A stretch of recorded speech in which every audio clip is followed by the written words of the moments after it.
Je sais pas si tu savais, mais quand tu es en auto-entreprise et que tu es malade, tu as droit à quelque chose en vrai, même si c'est pas ouf. T'as une minute? Pour cette vidéo, je vais considérer que auto-entreprise et micro-entreprise, c'est exactement la même chose et qu'on a les considérer en tant qu'indépendant. Même si juridiquement, c'est pas tout à fait exact, on va pas aller dans le détail. En revanche, la différence avec un indépendant classique, c'est qu'on considère que l'auto-entrepreneur a des charges forfaitaires, c'est-à-dire qu'on ne peut rien déduire en dehors de cet abattement, en dehors de ce forfait. En fonction de son activité, cet abattement va être différent.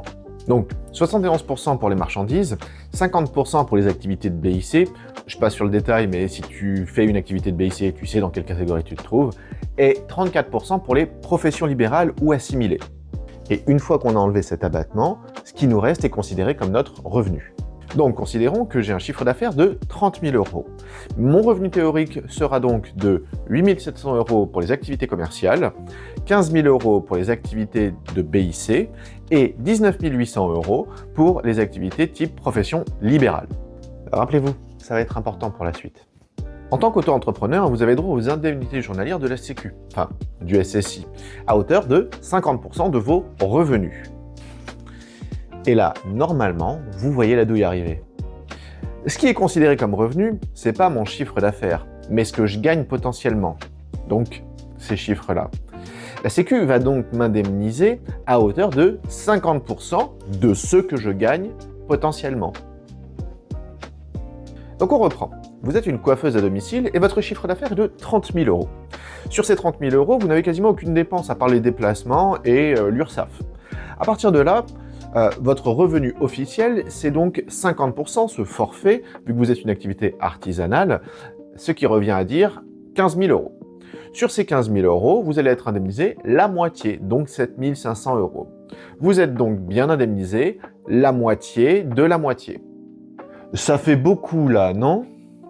Mais comment on peut faire pour combler ce manque? Avec une assurance, prévoyance, indemnité journalière. En fait, c'est très simple. L'idée derrière tout ça est de combler le manque à gagner.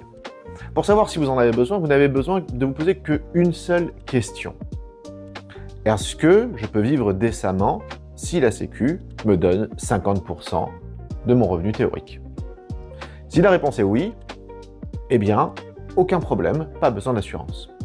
Si la réponse est non, assurance prévoyance. Pas plus compliqué que ça.